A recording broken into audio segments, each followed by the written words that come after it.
0-2 pitch, swing and a miss, struck him out. The Philadelphia Phillies are 2008 World Champions of Baseball. Good evening, or maybe morning, everybody, and welcome back to another episode of the Phixated Podcast. I am your host, Mike Azzolina, and I am joined tonight by a guy who shares my loving frustration for a certain baseball team. Regs, how the heck are you? I don't know at the moment. I'm in between a lot of emotions. I'm going to be honest, brought along by that certain baseball team. But, you know, I'm not going to. I literally thought before we came on, I was watching the game with my sons, and then they went to bed, and then I was watching some more. And I literally thought, I was like, I'm about to text Azzy that I want to start the podcast with a rant. And I think I would have gone way too long and would have completely taken over the entire first half of the podcast. So I'm not going to do that. I'm not going to do it. Are you sure? I mean, you've got it if you want it. Nope, I'm not going to do it because it's only the second week of the season, and I have to, like you said, I need to keep my emotions in check. So I'm gonna try and do that as much as I can. But all right, thank you for. I always know I have, you know, a kindred spirit in my frustration and emotions with you. Yeah, I mean, for sure. And we're gonna talk a little bit about that specific team here momentarily. While we talk, they are clawing their way back into a game, down 4-1. Bryce with a big double. So see where that lays. It's top of the seventh. Looks like they just.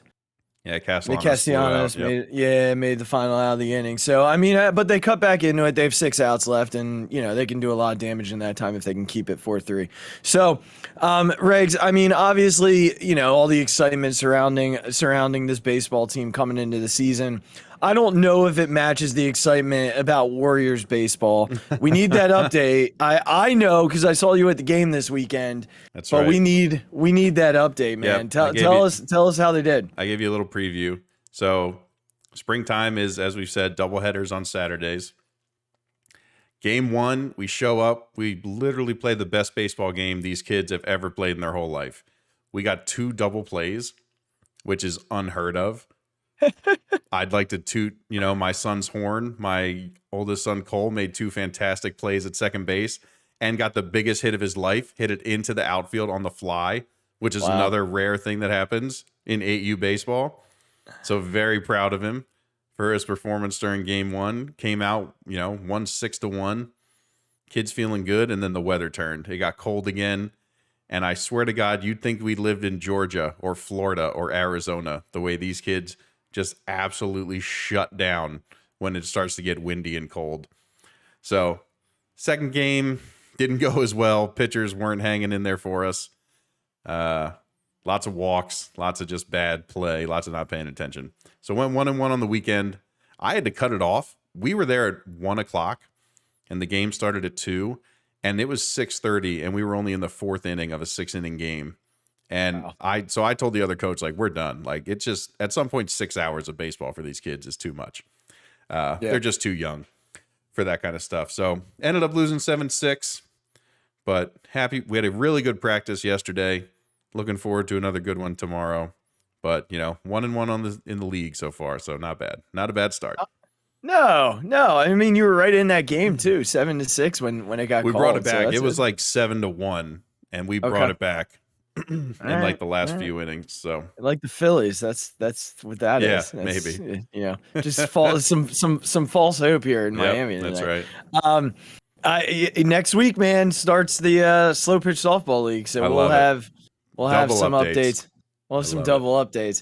So big show tonight. Obviously, with we're going to talk a little bit about the first week of the Philly season, and then we're going to look forward to what's a very intriguing matchup for the Philadelphia 76ers in the first round. It's one that I've said multiple times I did not want to see happen. Yeah. And here we are with it happening. I think I've said it at least 5 times on this podcast that I do not want to see the Toronto Raptors.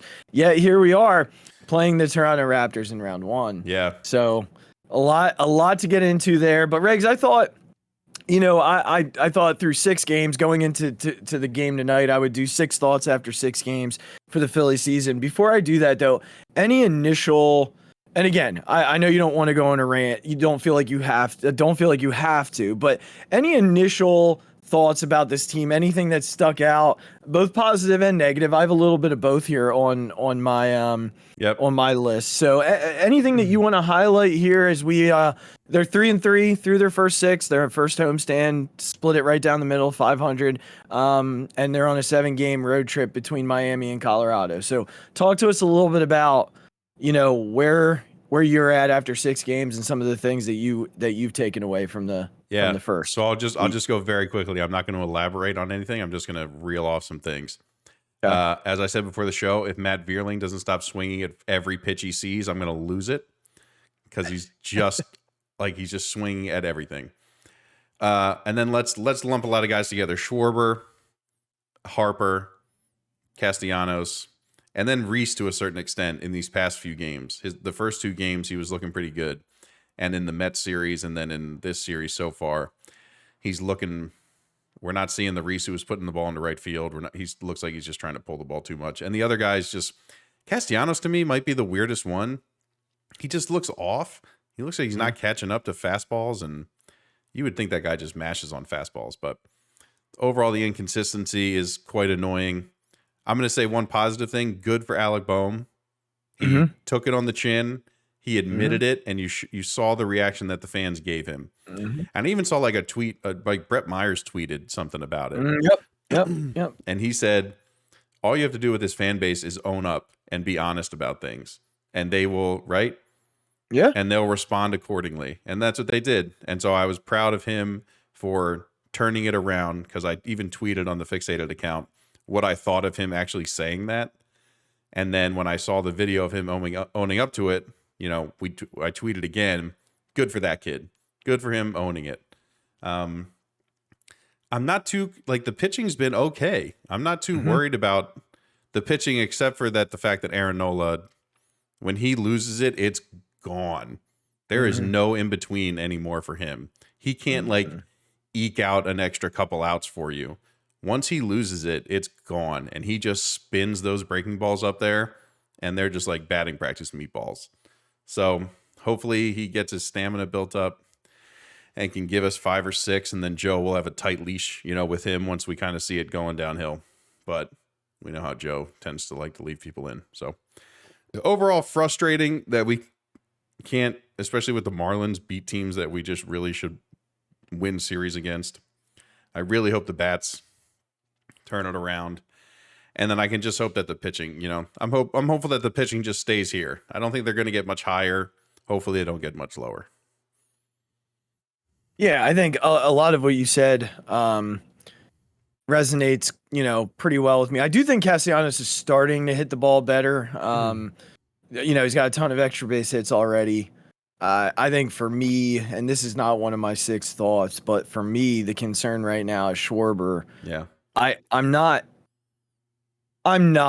panicking about Kyle Schwarber. The track record is the track record. It'll come. It's the strikeouts right now that are concerning me. There's just a lot of strikeouts from him right now. And that's the part that concerns me. But again, I'm not gonna jump off a cliff yet with him. I think, again, that track record speaks for itself. So just, again, I want to go through my 6 thoughts through the first 6 games, and I'll expand a little bit here and there, but I won't go too crazy because we do want to dive in a little bit more deeply to the Sixers tonight. Number 6 is I still hate the Mets. I gotta tell you, man, there are very few likable players on that roster, and Max Scherzer being on that team makes them even less likable than they were. And I didn't think that was possible. I did not think that was possible. Honestly, there might be one player on that roster that I like. That's it. And it's Francisco Lindor. I was about to say, I don't even know if I could name him. It's Francisco Lindor, just because I liked him before he went to New York, and it's hard to unlike that guy because he's the same guy. But even the manager now is so unlikable. I mean, Buck's a great manager. I mean, he's one of the better ones in our generation. unfortunately, he's never gotten the ring. But like standing on the top step when a dude gets hit with the bases loaded, Buck, you know the game better than that. Ain't no one trying to hit anybody with the bases loaded. Stop. And clearly, Brandon Nimmo leads the pack in most hated. Like this guy can I swear the baseball gods just straight up do not like me. They do not like me because I was hopeful that we would just have a Brandon Nimmo-less series and I could silently ride off into the sunset. But no, that dude had to go yard in game 2. He had a big game yesterday. It's just exhausting watching his dumb face do the things that he does. So that's number 6. I still hate the Mets, and I probably hate them more than I did previously. Number 5, I got to say, like, Bryson Stott's a player. Like, this kid can play. Yeah. Smooth defensively. You know, he's not going to blow your mind defensively, but he's smooth and he's solid. I know what happened on opening day. Those are not easy plays for him. As a matter of fact, Adam, my buddy that I was at the game with, had said before the game that he's curious to see what those plays look like for him from at a third base perspective. Coming in and making that throw from a different angle is very challenging. Yeah. So, I think for me though, what I've been impressed with is exactly what Jack Fritz talked about when he was on our show, which is the swing choice. He does not swing at balls outside the zone. He does not swing at them. And I think that's going to be as he gets used to. I mean, 2 hits off of Scherzer yesterday. Yeah, he did. I think the only thing I've seen a little bit, and I agree with you. I think this is a kid who's is being asked to play multiple infield positions at the major league level, and that's not easy to do. There aren't a lot of major league players who can do that, who can play all those different positions. So I obviously give him the benefit of the doubt there. The only thing I'm seeing is that his swing looked a little long sometimes, maybe especially with 2 strikes. There's sometimes that he's giving you the same swing with no, as soon as he walks up to when he's got 2 strikes. And in the spring, he was showing something with all counts. He was just spraying balls everywhere and just putting the bat on the ball. His swing has been looking a little long with 2 strikes. But like you said, the hits against Scherzer, he's up there just battling and gets some hits to right field, like really, really good at bats. Completely agree with you on the swing choice thing. I just hope he can get, keep in his head that just stay compact with 2 strikes, just put the bat on the ball somewhere, live with that, live with that left field little bloop single like all day long. Just get on base for these guys. And I think he eventually will. I think some of that is. I agree with that. I think some of that is definitely just getting used to that. I see a little bit of length. I don't know that I can't tell you that it's stuck out as much to me early on, and I think some of that's going to come with more at bats. And Girardi has at least, I will give Girardi credit in this sense. You're not going to hear that for too much longer, but he's at least given Stott the opportunities to play early on, which makes me happy. Oh, absolutely. Because if Stott's going to be here, he needs to be playing. I mean, one of your things should be over under how long Didi plays. Oh, I'll get there. All right, good. Yeah, I'll get there. Get me to number 3 and I'll get there. All right. Yep, I don't want to jump the gun. No, number 4 kind of goes to what you said earlier, but it's more focused in one area. You mentioned the pitching, and I'm going to highlight the bullpen. Yeah. I mean, what the bullpen has done through 6 games, not just in the games that they've won, but I guess in what Nick Nelson did in that Ranger Suarez start where he went 4+ innings, right? I mean, what was it, 4 1/3? I think he went and really pitched well. I don't know. I didn't know much about Nick Nelson. I know he was a Yankee. I know he throws hard. I know that he has had some control issues, but the stuff is there. And that was very clear in that first game against the Mets. Christopher Sanchez gave him good innings after the Wheeler outing. Really battled and kept that game close before, Girardi left him in just a little too long. And, the Mets kind of added another run against him there. I think, tonight, again, Brad Hand comes in 1, 2, 3, 7. I was literally just about to say that. Yep. Close that game out against the Mets in game 1 of that series. As Knable has come in, he's been good. They brought a couple of guys up today who I don't think I don't think Bilotti lasts very long in the majors. He's probably a 40-man casualty as early as tomorrow. But Norwood, with his first appearance today, 1 1/3, looked pretty sharp. He definitely throws pretty hard. I was about to say 96, 97. Yep. Yeah. The stuff is there. Sir Anthony gave up a run yesterday. It was a weird spot to use him, though. I don't know. Girardi just continues to like. I thought he looked. I think he looks great. Yeah, he looked fine yesterday. I from what I saw, he looked fine. And again, I mean, Juris Familia. He was the next one I was going to bring up. Yeah, so I mean, it's early on, and it looks like the pitchers are a little bit more ahead of hitters than we thought they'd be at this point, at least from the games we've watched. Unfortunately, that's been the case. But the bullpen to me has been a nice surprise, and obviously that's a roller coaster ride throughout a season. Connor Brogdon going down and getting some innings in AAA is going to be important because they're going to need him. Sam Coonrod just went on the IL for 60 days. Yeah. So we're going to have a long time without him. But I mean, the guys that they need to be good right now are good. And I'm anxious to see as the starters get some length, as you start adding innings. Gibson kind of got screwed by a couple of calls tonight. Yeah. I mean, he's really much better than I thought. Yeah. I mean, he looked great, and then it just a couple of calls in that fifth inning, really got him. And credit the Marlins in that fourth inning, they battled him. They had some good at bats. Veerling should have caught that ball. He kind of short armed it.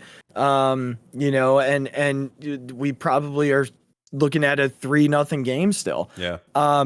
But all that being said, I think we'll see a different Zach Eflin tomorrow than what you and I saw that Sunday. So some good stuff coming from the arms. You mentioned that was number 4.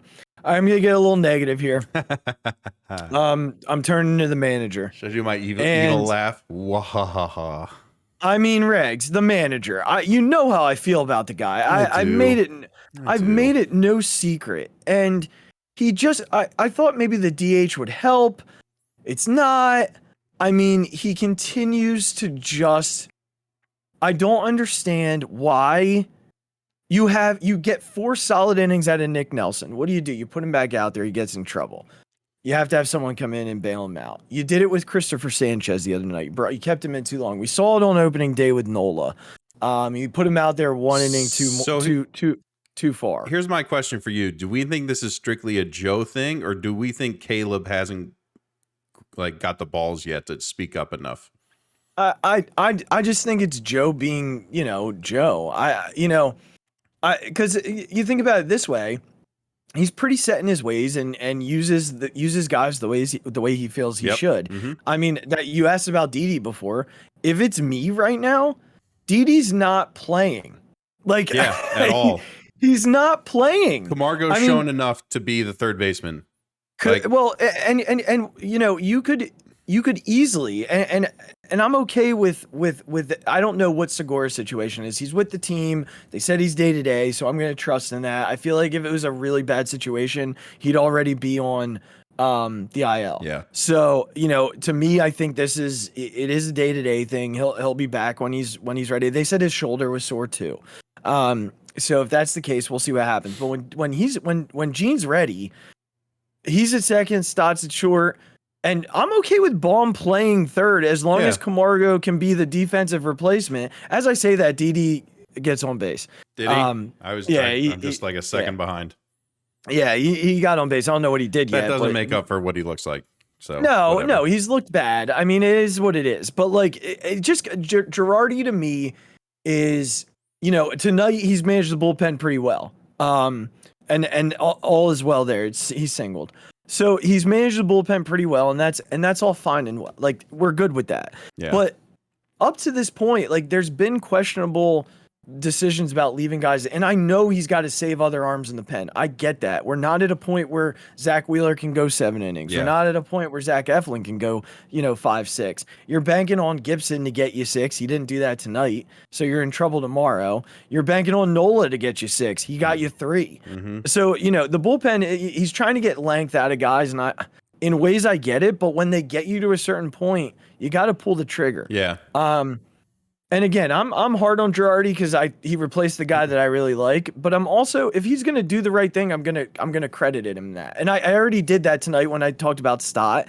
Camargo's getting playing time and he deserves it. Mm-hmm. He's kind of stuck in center field right now. There's just not much there for him to do. I can't blame him for that. And I'm glad that he hasn't pulled Schwarber from the leadoff spot despite the struggles through 7 games. I'm glad he hasn't pulled he doesn't have a quick trigger finger on that.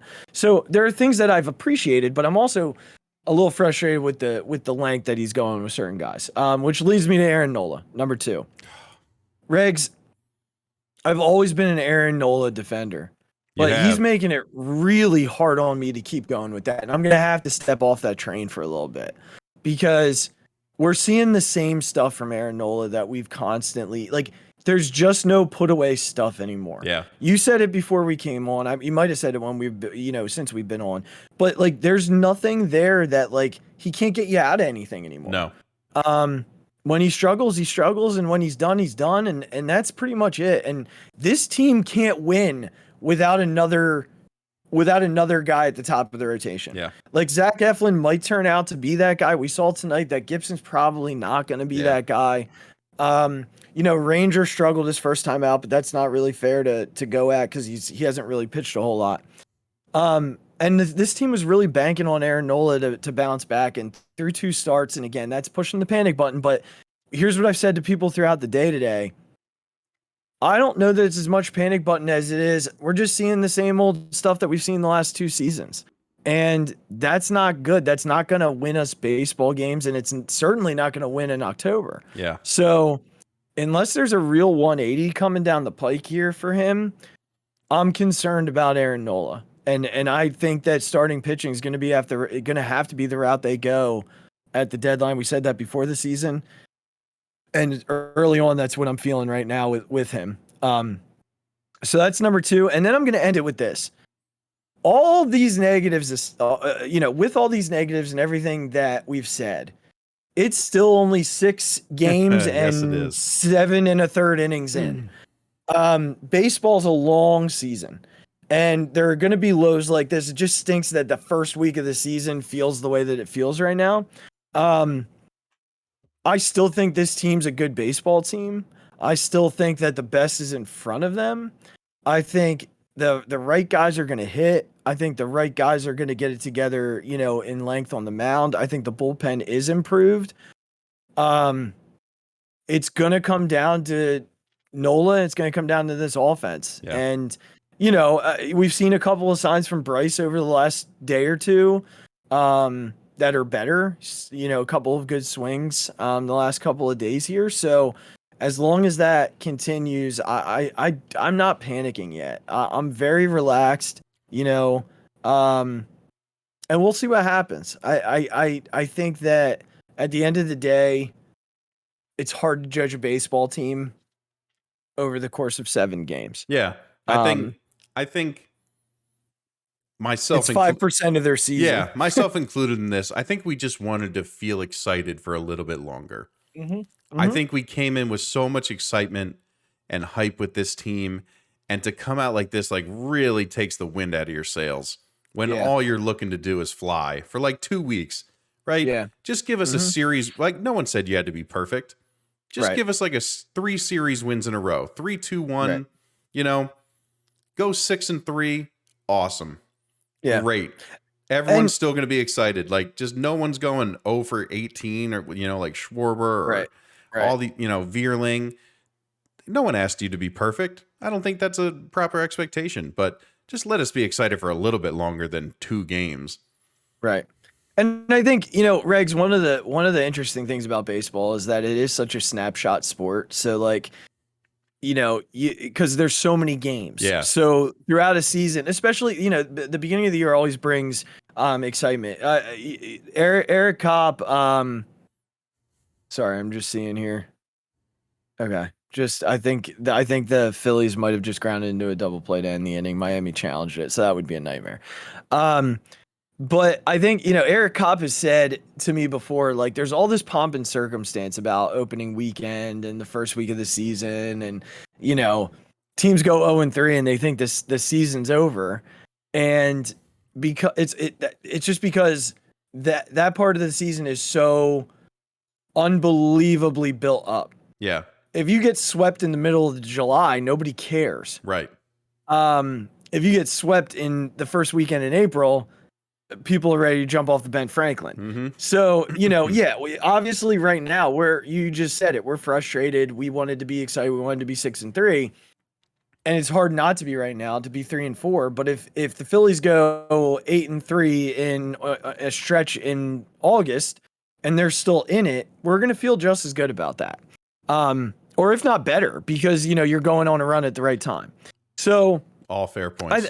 I just think, it's hard. It's hard because it's early and you want to get off to a good start. Where, those runs where we were excited about our baseball team, we got off to good starts. And, not all the time, actually. No, sometimes they were, but like 2011, when they were just the best team in baseball, bar none, despite what happened in the playoffs, they just didn't lose. Yeah. And some of this is, this is a team that has a lot of new parts and they're learning each other and that matters. But I think, we'll see. Obviously you wanted to go to Miami and start off well. And right now it's not looking great. But again, they still have 3, no, they have 4 outs left. That double play the call was upheld. So gets a shot here. See if they can at least turn them. Anyway, that's kind of where I stand. We'll see what happens with this baseball team as we move forward. I still feel pretty good about where they're at, though. Yeah, I'm with you. Again, it's not. You have to understand it's 6 games. It's 7 games. Yeah. They're baseball players. All baseball players go up and down. No one stays hot forever. It's how this sport works. So. Yep. Now. Jumping across the street, Ranks. We're excited about the baseball team. Yep. We'll see what happens. They're frustrating us, and it is but there's a lot of nerves going into this weekend. There's some tension, man. There's some tension. There is. And I got to tell you, like, I'm one of those people that has a lot of and look, I will tell you that there's probably a good portion of this that I'm still holding on to from the triple bounce loss that the karma. Sixers. Yeah, karma. There's a little residue from that Kawhi Leonard shot that still haunts my dreams, because I swear to you that didn't fall. The Sixers win in overtime. The Sixers win that series. The Sixers go to the NBA Finals, and they might win that NBA Finals. Like, I feel very strongly with that team, that Jimmy Butler-led Sixers team, that they had a shot that year, and they just ran into that bad situation in buzzsaw in Toronto. This Toronto team does not have a Kawhi Leonard, but this Toronto team is as feisty as they come, and they're very well coached. Yeah. And man, am I nervous about this series. I was going to say, you said interesting to start the show, that we're going to talk about the interesting series, and I was going to use a completely different word. I was going to say this very scary series against the Raptors. Like, listen, I'm sure we'll get to, like, let's just get to your list, because I'm sure we'll talk about all the stuff that we're going to jump into, but let's run down your points, and I'm sure we can go a million different directions. Yeah, dude, there's so much here. There's a lot. Let's just start with this. There's one team, right, that comes into this series with like no pressure at all. They have a ton of good vibes coming into the year. There's a lot of coming into this series. There's a lot of good stuff that they could talk about. We were 3-1 against this team in the regular season. We beat them twice without our 2 best players. Well, 2 of our 3 best players off the court, right? Like, then there's another team on the other side of this that comes in with some negative vibes. You know, there's a guy who can't play in 3 of these games because of the vaccination rules in Toronto. There's a guy who should win the MVP who's not going to win the MVP, and there's a lot of feelings around that on this roster. There's a guy who they brought in who just hasn't met the expectation at this point. And to go back to it, they're 1-3 against this team this season. So let's just talk about those games real quickly, okay? So back in November, they played for the first time in Philly. Toronto won 115-109. Joel didn't play that game, but neither did Siakam. So there's, that's kind of a counterbalance on both sides there. They met again 3 days after Christmas in Toronto. Philly won that game 114-109. They played in March, toward the end of March. That was the first time that the Sixers had Harden. Toronto won 93-88, very low scoring game. They did not have Van Vliet or Anunoby in that game, which is, goodness gracious, that's ugly because the Sixers had both Joe and James in that game. And then a few weeks back, Toronto took the series finale between the two, 119-114 in Toronto. Joe didn't play that. When Joe wasn't on the court that game, the Sixers were -13. And again, no Van Vliet and no Anunoby. So I think let's start there. Obviously, Joe's going to play a bulk of the minutes in this series. You're going to have about 8 to 10 minutes without Joe on the court. Yeah. You're Doc Rivers. How do you survive in this series without Joel on the court for those 8 to 10 minutes? They don't have a ton of bigs. So what is it that you're doing? Is it going to be DeAndre or? I mean, I would almost rather them go small and run everything through Tyrese. Let Harden just sit in a corner and be a spot up shooter. Like put Korkmaz out there, put Niang, just surround Tyrese with as many shooters as possible and get him. Because unfortunately, the bad thing is in that scenario, they probably put Siakam on Tyrese. And Siakam is a very good defender. And he's taller and has a bunch of length on Tyrese. So it's tough from that perspective for Tyrese, but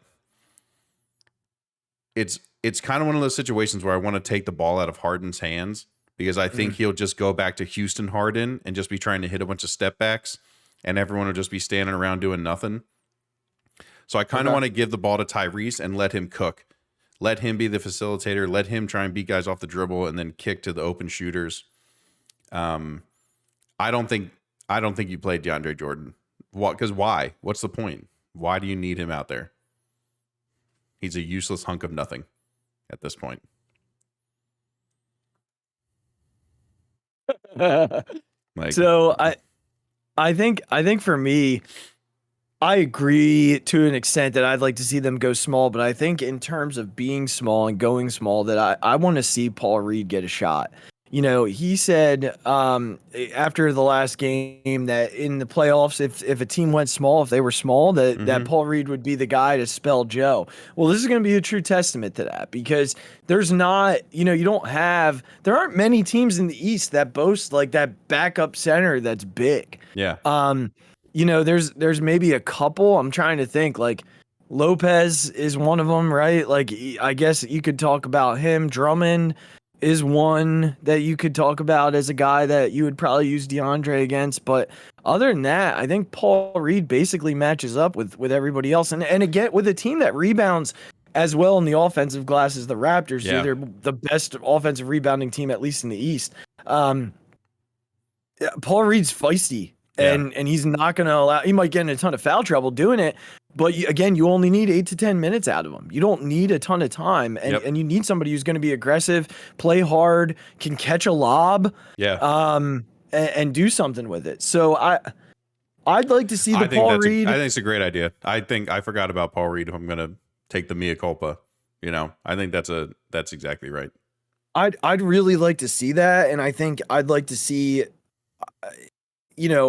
I think in that way, having Maxey try and go to the basket to toss up a few lobs, or Harden toss up a few lobs, and you see what happens there.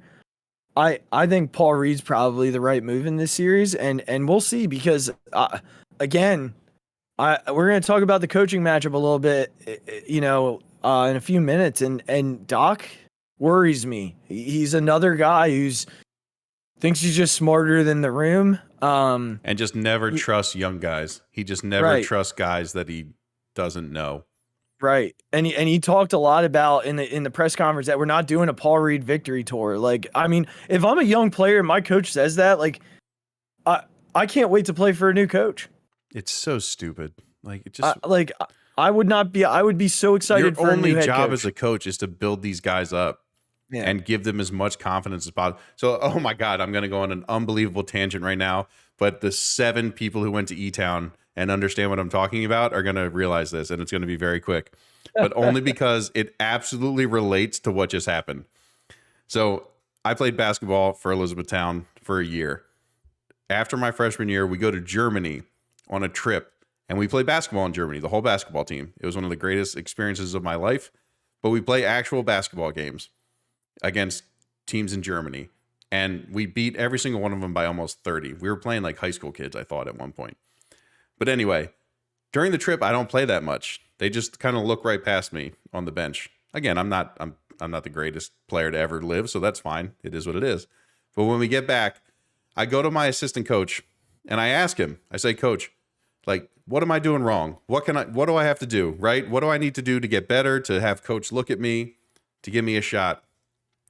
Oh, Regs, I'm going to tell you, when the coach comes down the bench, he just looks right past you. And I'm like, what does that mean? What are you talking about? Like, what are you talking about? And then he stopped talking. He gave me no explanation. No feedback. You know what I did a month later? I quit. And I decided to play intramural sports because I didn't want my college experience to be shit. So that's what, your only job as a coach is to build players up, to give them the most confidence to try and play their best.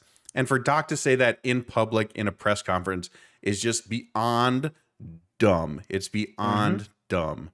Sorry for my 5-minute E-Town basketball tangent. Oh, no, I loved it. I was so jealous of you guys when you went to Germany. I just kind of hung out and waited for y'all to come home. Yeah, it was the greatest trip I may have ever taken in my whole life. Yeah.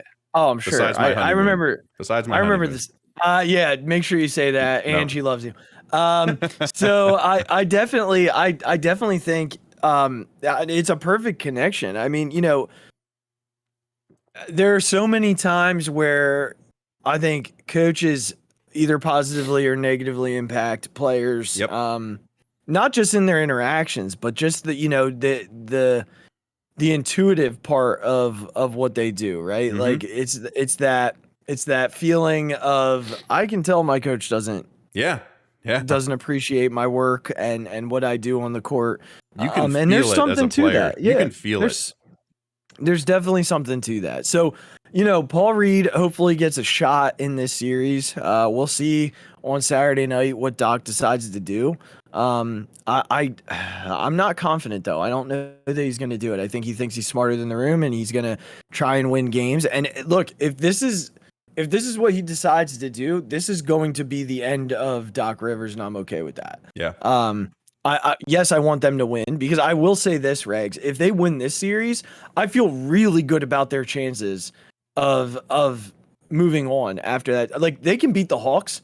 Like, they can absolutely beat the Hawks. Yeah. And they can beat the Heat. The Heat are a much better matchup for them than this Raptors team. And I'm convinced of that. So they can win both of those series. But this series I genuinely worry about. And let's dig into some of the reasons why. Let's start a little bit with this Sixers offense and sort of how, Nick Nurse's defense will present problems for them. They switch pretty much everything. and they have the length and athleticism to do that. So that's exactly right. That's the caveat to that. A lot of teams switch everything. But a lot of the times that leaves them in bad matchups. Like, watch Chris Paul any night of the week, and just watch him call DeAndre Ayton up to him 9 or 10 times a game and watch him just go to work and hit a mid-range jumper on every big man that comes out to guard him. Yeah. So a lot of teams switch in this day and age, but not a lot of teams have the ability to do it and never be in a mismatch. Yeah. Like a la the Golden State Warriors of, 2015, and just the height of them. Yep. The Raptors are one of those teams. Yeah. And it's unbelievably scary to play a team that not only has that just God-given ability, but has a coach and a philosophy and has the effort to play defense at a high level all the time. That's the defense is about effort. Yeah. Defense is about effort. And when you combine that with just the roster that is full of guys that can switch on anybody, maybe outside of Van Vliet, just because he's just a little guy. But yeah, maybe Gary Trent. Yeah. Too. Outside of those two guys, it's an unbelievably hard thing to match up against, and it makes them unbelievably scary. You mentioned Siakam possibly guarding Maxey. I don't know that they're going to be able to do that with the size that they're bringing through their starting lineup. He's probably going to have to guard Embiid. I just meant when Embiid is out. I meant when Embiid is out. I got you. Okay, okay. Because Scotty Barnes is going to end up guarding Harden. Yes. And you get Siakam on Harden, he's going to give him fits too because of the length. Yep. But then Van Vliet's going to give probably Maxey fits because he's a tough defender. They're just tough. Like they're a tough group to, and Anunoby's a good defender too. Wow. And they play hard, man. Like they just play hard. And then obviously the centerpiece to this offense is Joe. Yes. Nick Nurse is not going to hesitate in sending extra help on Joe. He's just not. Because who has proven that they can beat a team like this Harden is not playing well enough. No. For you to not send. That's their biggest matchup problem is Joel is a monster and they have no one to guard him. Right. So they're gonna send extra. And that extra in Philly, if Doc uses his normal starting lineup, in Philly is going to include Matisse Thybulle. So whoever's guarding Matisse is just going to come off of Matisse because he can't do anything. So to me, Regs, and I know this is going to sound crazy, but if Matisse isn't going to play in Toronto, get some fluidity and consistency going in the lineup and just let Danny Green start. I don't know that there's an offensive player that worries me a ton on the wing for them. I mean, Embiid's going to end up guarding Siakam. So, can Maxey follow Van Vliet around? That's not a great matchup for Joel on defense.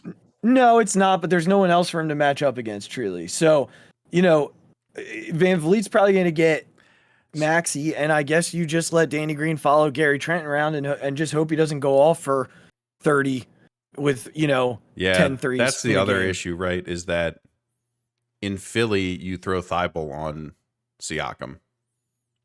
But and who does Joe guard? I think you just put him on whoever's the worst offensive player. I don't care what position he plays. I think that's just what you do. And you let him play sort of close to the rim. Let him help a lot. Let him be the help defender a lot to just sort of come off everybody. I worry about if Joel has to guard Siakam.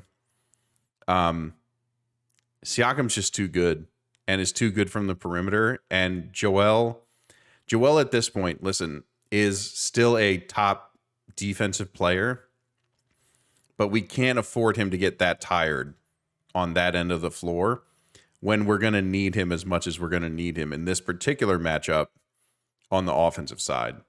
In my opinion, that's just what I'm thinking when I think about that particular matchup. Okay. While we're going here, Alec Baum hit a leadoff single, and then Kyle Schwarber just grounded into a double play. God, darn it, Kyle. Yep. And I just got my first official Schwarber sucks text from somebody. So can we stop doing stuff like this? Man, we're there. Alive. We're already there with Kyle Schwarber. He sucks. So we're there. Man alive. He doesn't suck, by the way. Just so we're all clear, Kyle Schwarber does not suck. He doesn't. He's off to a slow start, and we'll see what happens from there. Okay, so, all right. So you're Doc again here, and the plan is they're going to double Embiid pretty much every. Yeah. How do you counter strike that, Riggs? I don't know if I have a good answer other than you just let Joe do his thing. We right? really need James Harden to make some shots. Yeah. Listen, this is what we talked about when James first got here. Is this a pressure release valve for Joe? Because that is Harden's biggest role on this team. It's the largest role he plays. Can he be that release valve for Joe so that teams can't double? And again, they are going to double off Matisse, but Matisse, I think, is smart enough to at least get the ball and swing, right? Or cut. And he's smart enough to get to the basket. Right. Yeah. But then maybe kick, right? And then we saw it in the first couple of games. When the ball is in Harden's hand and he's being the facilitator that he is capable of being, when he's all in on being the best, like the guy is an all-world passer of the basketball. All-world. They talked about it in the first 5 games. Embiid was saying, I wasn't expecting half of the passes he threw me because I didn't think you could get the ball in those situations. And just think about the quick like reverses of the court to Maxey, who then just flies like a bolt of lightning as soon as he catches it. That's what they need to get back to. If Joel can get double teamed, his job is to find the open guy. And then that guy's job is to then reverse the ball as quickly as possible, as every other defender has to help on every other person that isn't open. Yep. And the quicker you do that, and the quicker you recognize that, and the quicker you take advantage of a help defender being slow, a la a Harden or a Maxey, who can catch and drive. Yep. That's when then the guy who was just on Embiid has to help on that driver, and Joel gets 12 dunks because that's an easy bounce pass. Yeah. Right? That's an easy lob. That's how those things happen in basketball.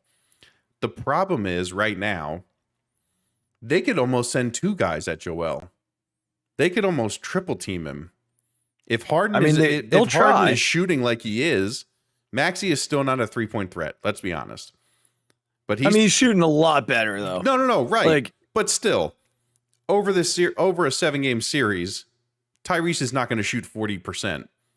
I mean, yeah, you'd think that wouldn't happen. You would think so. Harden has the potential to, but if we're going on his track record of the past however long he's been on the team and his playoff record, you could even send someone off Harden if he's in one of those moods.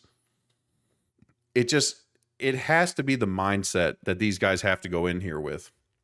Yeah. Joel's going to get double teamed. That means we are going to get a really, really good shot, because if we do what we're supposed to do and reverse the ball quickly and take advantage of the driving lanes, we will get the ball back to Joel for really easy buckets all day long, regardless of how good. Like, Toronto's a really good defensive team. You can't beat the basketball. You're not faster than the basketball. It's the one thing they teach you, right? When you're playing basketball, you're not faster than the ball. The ball moves a lot faster than the body. Yep. I think, I think for the Sixers, it does come down to offensively what's going to happen shooting wise, right? You just mentioned it. They're going to have to make the Raptors think about coming and doubling Joe or tripling Joe. They're going to have to make the Raptors second guess. Because if Nick Nurse's risks pay off, I think that this series ends up. This is a quick one, as they say. It's not gonna go well because Nurse has the coaching advantage in this series, plain and simple. 1,000%. The Raptors are young, they're inexperienced. So the Sixers hold an advantage there in terms of the personnel in the court. But which team gives more effort? Right. And the Raptors give a ton of effort. Yeah, they do. That's what I mean. They give a ton of effort. So, I mean, I'd say offensively, to me, the Sixers probably hold a little bit of an advantage, just in terms of pure talent on that side of the ball, right? Like Joel Embiid's on should paper, be the, I agree. yeah, Yes, should be the MVP. Yep.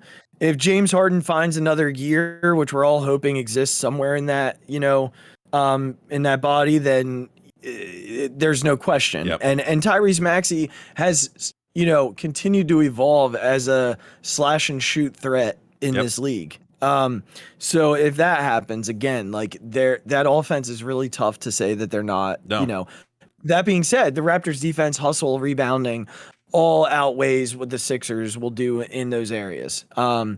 So this is about as tough of a first round matchup as the Sixers could have gotten into. So I'm going to go right into the X factor here.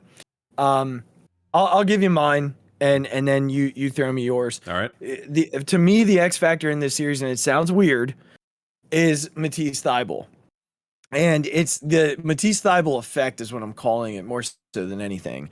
And what I mean by that is, one, what does this look like in Toronto without him available? Because he is not just their best defensive wing player, their best wing defender.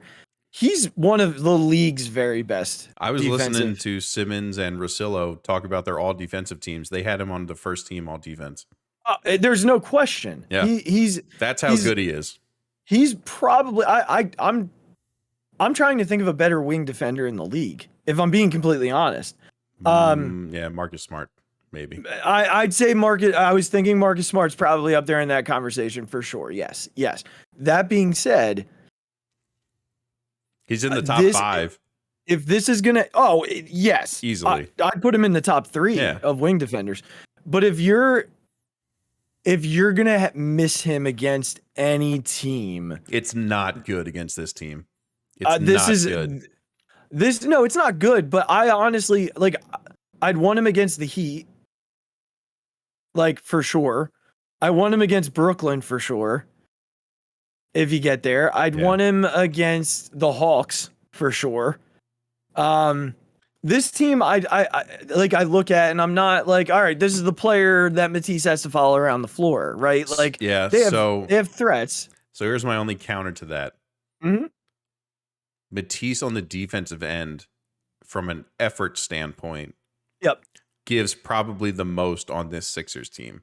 And I think when you're playing against a team that might not have the talent level on offense that they do, but as you just talked about, they're the number 1 offensive rebounding team in the league. Mm-hmm. When you lose your biggest effort guy against a team like this, that's where I see the difference. Not in terms of the talent that they have from an offensive standpoint, because you're right. They don't have anybody who jumps off the page, and it's a perfectly good point. But I think when you're playing a team that relies on effort, when you lose your biggest effort guy, it's a bigger loss than you might think. Sure. Again, their 2 best rebounders though are Joe and James Harden. Yeah. So I get the effort piece and I appreciate it from a standpoint of this Toronto team puts forth a lot of that. Mm-hmm. The other side of the X factor that I'm talking about, yes, what does this look like without him defensively? Yeah. But he gives you nothing offensively. So does this actually sort of help you on the offensive side of the ball to know that they're not going to be able to just double off of Danny Green in Toronto? Hopefully Danny's going to pull it. Hopefully he hits him. Yes, but even if Danny goes 3 for 10 or 3 for 9 or 4 for 10 from 3, that's going to be more than what Matisse gives you from 3. Fair. Yeah. So I think, there's 2 sides to that X factor. The first one being, what does this look like defensively? Danny Green is definitely not, we've talked about this, he's not the Danny Green of old defensively. Yep. He's still fine defensively. He can still defend. Yeah. Not at the level that Matisse defends, but he can still defend at a fairly decent level. The other side of that is Danny Green's going to take shots. He's going to make shots. Yeah, he's not afraid to shoot the ball in these situations. And he'll keep shooting it. Yes. He can start 0 for 3, and he's going to keep pulling it, and he's not going to hesitate. Yep. And we talked about that when Seth was on the team, that drove me nuts about Seth. He would hesitate, whereas Danny Green just pulls. Yeah. So I can see him finding a home in the corner early in this series. And I go back to, I almost wonder, does Danny Green start in Philadelphia right off the bat? I don't know if he will. If he can hit the shots offensively, it makes a huge difference, not only for the double teams, but for the Harden kickouts. Mm-hmm. He's a smart enough player to know when to rotate the basketball, when to cut, when to drive. He's been a part of enough good teams, and he's been coached by the greatest coach possibly of all time in Greg Popovich. Yeah, Pop. Love Pop. So, I agree with you. I think if Danny can play better, he is a huge upgrade offensively from Matisse. Okay. And that just makes a huge difference for, like you said, they can't double as hard if Danny's hitting some shots. Mm-hmm. They can't double as hard if Harden's hitting some shots. They can't double as hard if if Tyrese is grabbing that swing and absolutely being a lightning bolt to the basket. If you get three or four of those in the first half, they're not going to double team Joe as hard, and that just lets that man cook, which is what we want. Yeah. What's your X factor? Harden. Okay. Just flat out. The dude has shown us why Brooklyn has hated him, why he got hated in Houston. Yep. And when you get into the playoffs, his track record is absolutely atrocious. Yep. And it's fair. This team as it is constructed cannot win with Joel being the only superstar on the court for them. Yeah. They just can't. It's flat out. Right. They just can't. They're not good enough. You're right. They're not compared to the other teams that they're playing against. Harden has to do something to take some pressure off Joe. Yeah. No, I agree with you. And I've said this to you before. I'll be curious to see if playoff Harden is any worse than what playoff Simmons was. It won't be, because he'll actually shoot. Yeah. And he's going to score some points. Yeah. But we don't need playoff Harden. We need better than that to win these matchups. Yeah, you need top 75 player of all time, James Harden. Yes. Like that's exactly if right. you want to have a shot, to be playing in that last series, you need that guy. That's exactly right. All right, so we're gonna get ready to wrap it up here before I do my my fixated for the week. But Regs, the 76ers lose this series if what happens? James Harden shoots less than 30% on threes. Okay.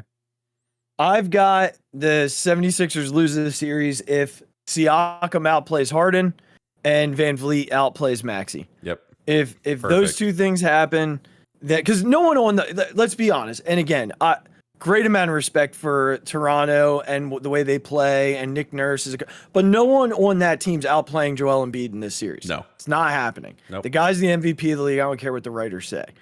So it's going to come down to those two matchups. Can Siakam play a Harden? Can Van Vliet outplay Maxey? That's where I sit with that. Sixers win if what happens? Harden plays like the facilitator we saw in the first 5 games with Philadelphia. Okay. I think he's that important to this playoff run. I agree with you. I see why you put him there. I think for me, it's a couple of layers. I think the Sixers need a lot to go right in this series. They do. They do. I mean, clearly, I could see the series going 7. So can Embiid withstand that? Right? Like, can he get through 7 games physically? Listen, there's no, they don't have Valanciunas anymore. And say what you will about Valanciunas, that dude was just a body, he's a banger who would just beat the crap out of Joe, right? But Joe's going to be playing 40 minutes a game. Yes, he is. So it's a different thing. It's a different kind of, endurance that he's going to need to have, but he's not going to be getting beat up. Yeah. Yeah, I think that goes hand in hand with, like I said before, can Maxey keep evolving into this incredible slasher shooter that he is, right? Yep. And I'm gonna throw another name out there. I'm not even gonna throw Harden's name out there. I think you've talked a lot about Harden, and I agree with what you said. But a guy we have not even mentioned once on this episode, is they need Tobias Harris to be a true third option in this series. I was looking up the team stats for just the team in general. Yeah. And when I got to him, I was like, he's not even averaging 20. Yeah. In what world does a guy like that not get 20 points a game in the NBA? Yep. I gotta tell you, man. 17. I gotta tell you, I think, I mean, now to be fair, since Harden's gotten here, there's points there that have been taken away. Maxey has become a much better scorer, but that's a max player not scoring 20 a game. That's what I mean. That's exactly right. Right. So I think he is a major, if he's successful in this series, and not old Toby.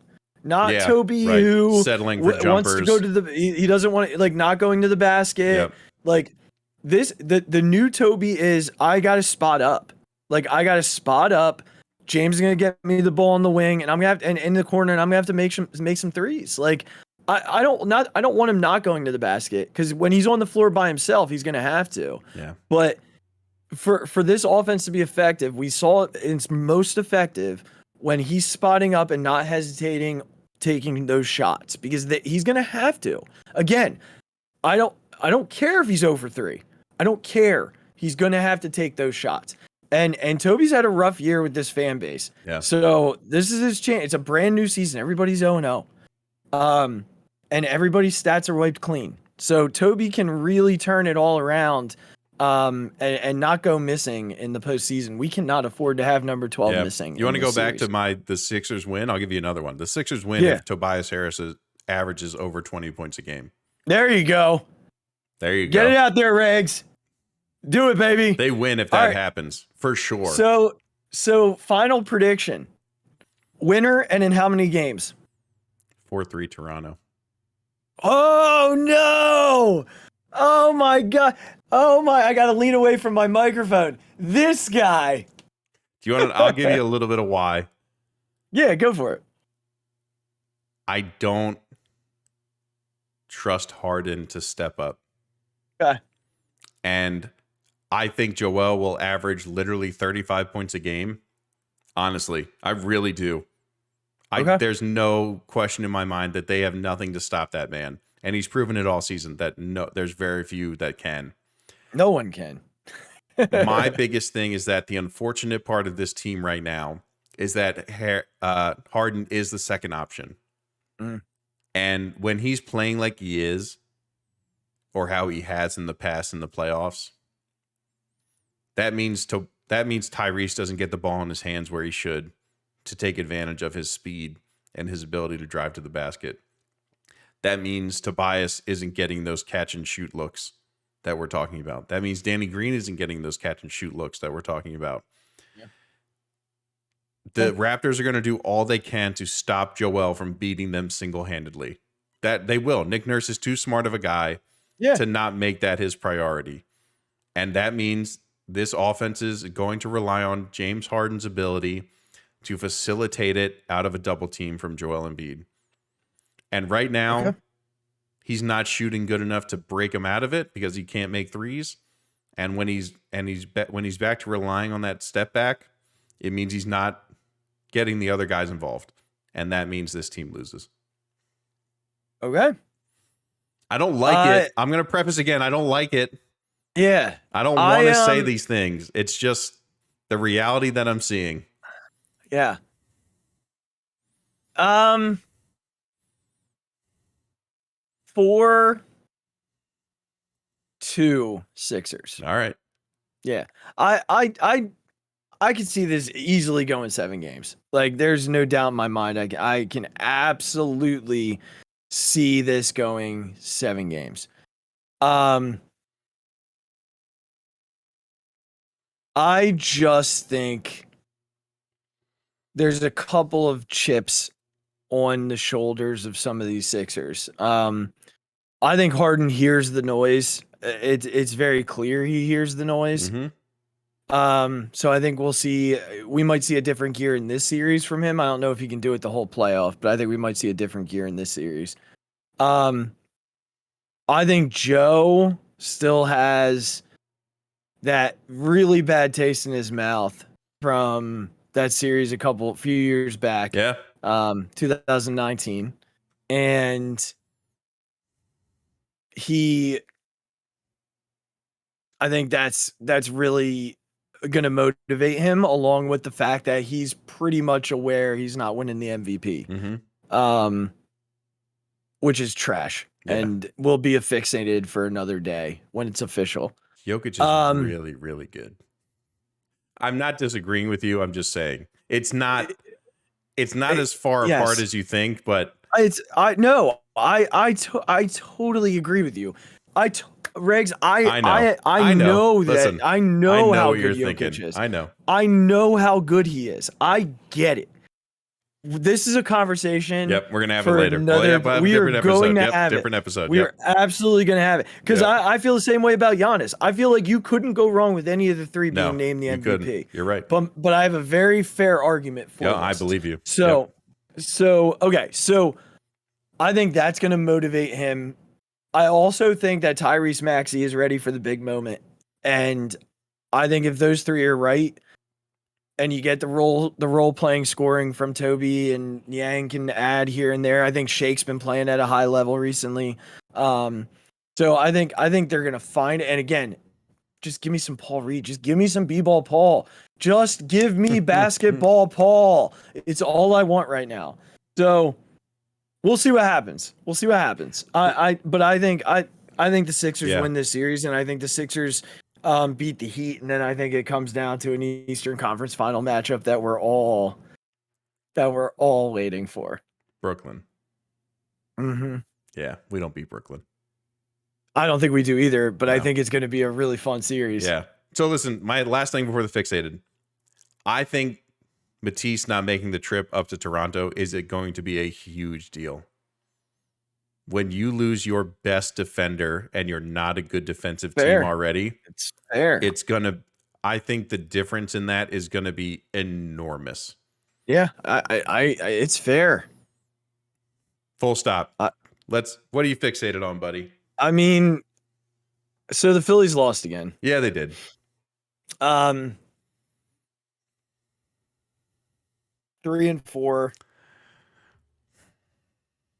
I mean, I'm trying to not be emotional. I'm trying. Can you see my eyes bugging? Yeah, can you see I know. Can you see the veins coming into my head and my here's something hairline? else.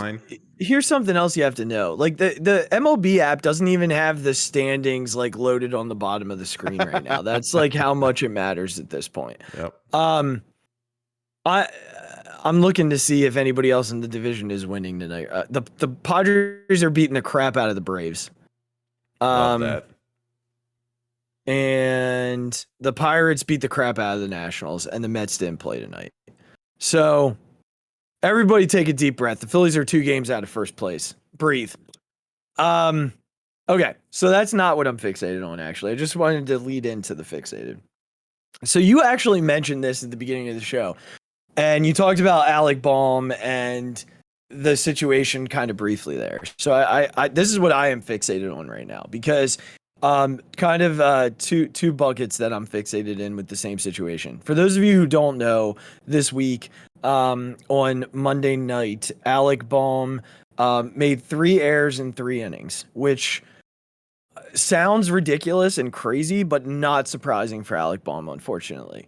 The guy had another hit tonight in a pinch hit appearance. He's continuing to hit the ball. The bat is back. Yes. There's just no question about the bat at this point. The glove will continue to be a question mark and will be frustrating. After he made a play, I don't know if it was the 4th or the 5th inning, the fans in Philly did like the sarcastic, loud cheer for him making a play. And you could clear as day read his lips when he said, "I hate this effing place." Or "I effing hate this place." One of the two. I can't remember exactly which one it was. Either way, he made it very clear that he was frustrated with the fan base and the situation. It made it through Twitter about as fast as anything. Because he literally got caught on camera. Yeah, it was on video. Yeah, I mean, it was on the broadcast. Yeah, exactly. So, it wasn't hard to pick it up. And I think, in that moment, as a fan, you're like, okay, guy, do your job, and you won't hear that, right? And we've had dudes in this city. You remember Sean Rodriguez a few years ago when he criticized the fan base for booing? Yep. And the next night when he made a comment in his press conference, and he got booed louder the next night. He had no accountability. That's right. And he just got booed louder the next night, and it continued and continued and continued. But what Alec Baum did in that, and Girardi talked about how the coaching or the veterans on the roster coached him through that. So good for the veterans. I don't know which ones did. I'm sure Didi had something to do with it. I'm sure a guy like Schwarber probably pulled him aside. Yeah. Bryce. Zalecki made a point to mention Castellanos is waiting like by Alec Baum's side of the locker room for the media to come talk to him after they were asking him all those questions to Baum. Good for him. Because he wanted to be the guy to back him up. Good for him. Yep. Good for Nick Castellanos. We've heard so much positive about him, and we'll get to him in a second because he's part of the next part of the Phixated piece. But I think Baum did exactly what we asked for from our athletes, and he stood in front of that camera and he said, "Look, I said it, and I was frustrated, and I don't mean it. These fans want to win. I want to win, and I was angry. It wasn't the right thing to do, and I'm sorry for it." Ownership accountability, it's over. Ownership accountability, it is over. If number 25 would have done that last year after the playoff series, ownership accountability, it would have been over. And he would still be a Sixer. And he'd be getting standing ovations the same way he did every night they did the starting lineup. There are some athletes who are above ownership and accountability. And I'm glad Alec Baum isn't one of those guys. Alec Baum's never going to be a Gold Glove defender. Yeah. There's no doubt in our minds. But the broadcast tonight made a point in showing him out on the field at 3:00 this afternoon taking extra ground balls. Because they know that's going to resonate with the fan base who the next night when he pinch hit gave him a rousing standing ovation that was recognized all throughout social media. Thank goodness the national media finally praised Philadelphia fans for doing what they often do, which is appreciate their athletes that deserve the appreciation. This is a kid who could have been booed because of what happened the night before. And because he was accountable and took ownership for what he did and his play on the field, they paid him the respect that the fan base will pay people who do that. Jumping over to Castellanos now. He later said that since he's gotten to this city, he's experienced a very different fan base. As a matter of fact, I think his words were a 180 opposite of what was described to him before he got here. And yet again, an athlete who comes here and experiences this fan base. Now, he has not yet experienced what will happen if they continue to play like this, because they're going to hear about it when they're at home. But I think he's getting a sense for the passion and the care and the loyalty that this fan base has for guys who do things the right way. And I was pleased that the media also saw this and praised the fan base for doing what they did on Tuesday night, because so often we have to hear about Santa Claus and the batteries and the drunk people, and now a guy throwing someone's cell phone on the field and all this stuff, right? Like, well deserved. Also well deserved. Takuda, sir, if you are listening to this podcast, thank you for doing that. That was someone had a great point. If you're going to shove a phone in someone's face, you should expect it to be thrown. Yeah. Also, you're a Brandon Nimmo fan, so yeah. So here's ultimately what I'm fixated on is a couple of umbrellas. The first one being thank you to Alec Baum for doing what this fan base, the one thing this fan base asks of you. It is all we ask of you. Like, you can be terrible at your job, but if you're accountable, we're still going to love you. Like, remember Pat Burrell back in like 2002 when he just signed that huge contract and he was awful? Yeah. he didn't make excuses. He didn't hide. He talked to the media every night. He talked about how he stunk. And who led the damn parade in 2008 down Broad Street? Yep. Pat freaking Burrell. And that guy will always be loved here. Always. Yep. It is all about how you carry yourself and how you hold yourself accountable. So that's the first thing I'm fixated on. The second part is, thank goodness the national media finally noticed this fan base for what it was for 24 hours before somebody threw a phone on a field, because then it went back to what we're used to. But for at least 24 hours, we were able to soak in what it feels like to be a fan base who's praised more often than not. It was really nice to have that moment in the sun. Now we're back to normal, and we're back to hearing what we're supposed to be like. We can't stay in the sun too long. We'll get sunburned. We're not. Yeah, and you know what? I don't want it. But what I do want is our baseball team to win, and that's where I'll end it. Hopefully, they can at least pull. It's going to be hard to win 3 straight on the road. I was hoping to win this one and then win 2 of the next 3, but it's going to be a challenge to win the next 3 in Miami. Hopefully, they can at least split before going to Colorado, who's actually playing really well right now. So that's not going to be an easy series. So that's where I'm at, Regs. A lot of fun tonight, man. That was a great one, buddy. Lots of good stuff talked about. Yeah. We'll see what happens with this Sixer series. We'll probably, I'd assume, Regs, I don't know. They did release the schedule for this series. I don't think they play next Thursday. Let's see here. They do not. So basically what'll happen, Phixated fans here, the Sixers play Saturday, they play Monday, then they're back at it on Wednesday. So we will have a first 3 game recap on Thursday night coming out of that series. Yep. Or coming out of those first 3 games. We'll be back on Thursday night, and we'll preview the final 3 games of that series, or hopefully not even 3 games of that series. Maybe the Sixers will surprise us, be up 2-1, maybe even 3-0. I would love nothing more than to come on this show next Thursday and say they're that up they're 3-0. up 3-0. I'd love it. That would be amazing. And that the Phillies have won like 6 of 7. Yeah, they took the next 2 games from the Marlins and then went to Colorado and swept them because Colorado stinks. Well, they're 4-1 right now. But I know, but that's I would agree. That's I would agree that that's the opposite of what is happening to the Phillies.